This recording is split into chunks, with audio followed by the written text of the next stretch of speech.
ngaji itu harus kafah. Kafah itu artinya komplit. Jadi Nabi dalam banyak hal yang momennya tepat ya menganalisis dengan kodok kodar, tapi dalam banyak hal juga melarang orang membicarakan kodok kodar. Jadi misalnya gini, kamu kadung ditakdir pernah punya dosa dan kamu ingin tobat, maka dosa yang masa lalu anggap saja kodok kodar, terus keinginan tobat itu anggap aturan syariat. Jangan lalu setelah kodok kodar kamu tidak berkeinginan tobat. Ini penting saya utarakan karena Nabi itu ngendikan pasti dua kali. Saya jamin di setiap konteks sosial Nabi pasti ngendikan dua kali. Dua kali itu dua solusi. Nabi pernah ngendikan idza dzikiral qadar fa'amsiku wa idza dzikra ashabi fa'amsiku. Jika umatku telah menjustifikasi qadar dan qadar fa'amsiku, kamu jangan ikut-ikut. Karena nanti akan yang zina enggak apa-apa, saya sudah qadar qadar, yang maling ya enggak apa-apa karena sudah qadar. Wah bahaya, bisa hancur syariat kalau seperti itu. Tapi ada banyak hal yang Nabi mengisnadkan itu ke qadar qadar. Kayak cerita Nabi Musa dan Nabi Adam. Ada kan di hadis Sahih itu jelas. Ini dengerin, ini betul di hadis Sahih.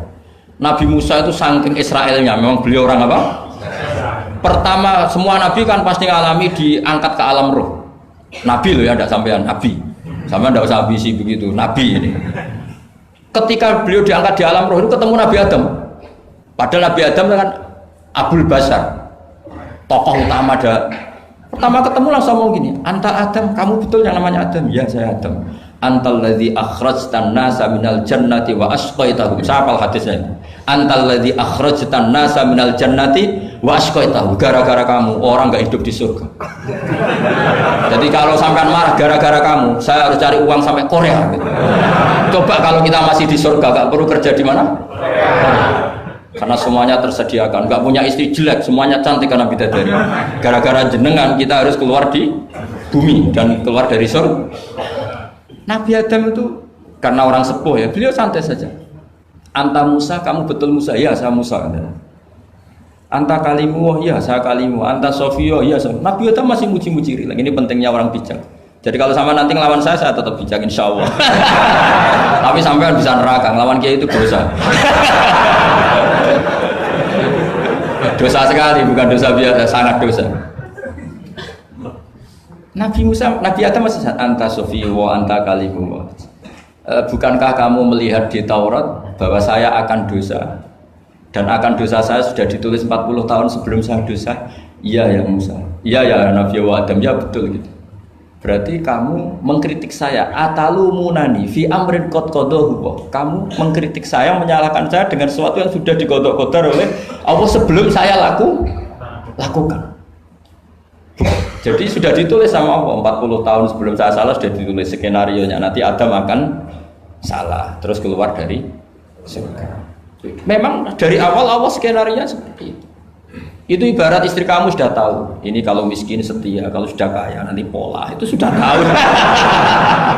Tapi anehnya istri kamu ketika nyata pola kok tidak siap. Padahal sebetulnya sudah tahu gitu ya kan. Makanya saya kalau ngaji di mana-mana bilang kelirunya orang Indonesia itu satu. Kalau ilmunya terbukti itu tersiksa, itu kelirunya orang ini. Semua cowok tahu nggak? Semua lelaki tahu nggak? Kalau nggak pernah nafakoi diomelin, tahu nggak? Tahu. Tapi ketika itu nyata nggak siap. Harusnya ketika nyata diomelin, alhamdulillah ilmu saya benar, termulia. Tapi istri kamu juga gitu. Biasanya wong lanang duwe akeh pola. Terus dengar sampean mulai cinta orang lain, harusnya kan alhamdulillah ilmu saya benar kan. Artinya gini, manusia saja bisa memprediksi. Kan nggak mungkin kita nyifati Allah nggak tahu Nabi Adam salah sebelum nyata-nyata salah. Tentu itu tidak mungkin. Nah maknanya kodok kodar kira-kira gitu. Allah itu tahu apa yang akan terjadi. Tapi tetap saja ini nggak boleh dipakai justifikasi untuk maksiat. Makanya jelas aturan Quran, saya mohon kamu nggak boleh salah. Ini nanti saya baca. Saya hafal tapi ini biar tamu ayatnya. Itu ayatnya kan ma asoba musibatin fil ardi wala fi anfusikum illa fi kitabim min qabli an nabraha inna dzalika 'ala Allahi yasir likai la ta'sau 'ala ma fatakum wala tafrahu bima atakum. Jadi apa yang mengenai kamu di bumi maupun ada pada diri kamu, anggap saja itu, yakini saja sebagai qada qadar, supaya kamu tidak putus asa apa yang sudah terlewatkan dan tidak bangga dengan apa yang kamu sudah. Misalnya saya ini kan termasuk kiai keren misalnya itu saya tidak pernah bangga Karena memang ditulis kalau suatu saat Gus Bahat itu keren. Jadi bangganya di mana? Kan sesuai skenanya. Jadi untuk menghilangkan ujub bangga itu dengan cara iman sama qada qadar. Terus likaila tak soala wafatakum, kamu tidak perlu putus asa dengan apa yang sudah kelewat. Misalnya masa lalu kamu ya tadi diusir istri, suami, macam-macam lah, utangnya banyak, wes sudah bangkit saja, itu sudah takdir.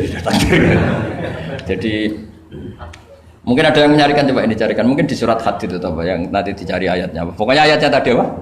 Ma asoba min musibatin fil ardi wala fi anfusikum apa illa fi kitabim min qabli an nabraha inna dzalika 'ala Allahi yasir likaila taksau 'ala ma fatakum wala tafrahu bima atar. Jadi qada qadar ditulis supaya kamu tidak putus asa menyesali apa yang sudah kelewat dan bangga kumoluhur terhadap apa yang kamu dapat.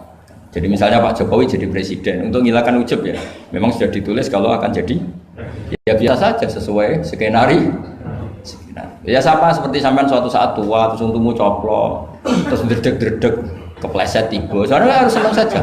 Zaman kamu muda juga sudah tahu kalau nanti akan seperti itu. Jadi kalau itu terjadi, ya sudah, memang akan seperti itu. Jadi ringan saja. Ini pentingnya ngaji. Jadi sesuatu itu mudah sekali kalau dianalisis dengan L. Ya, cukup ya.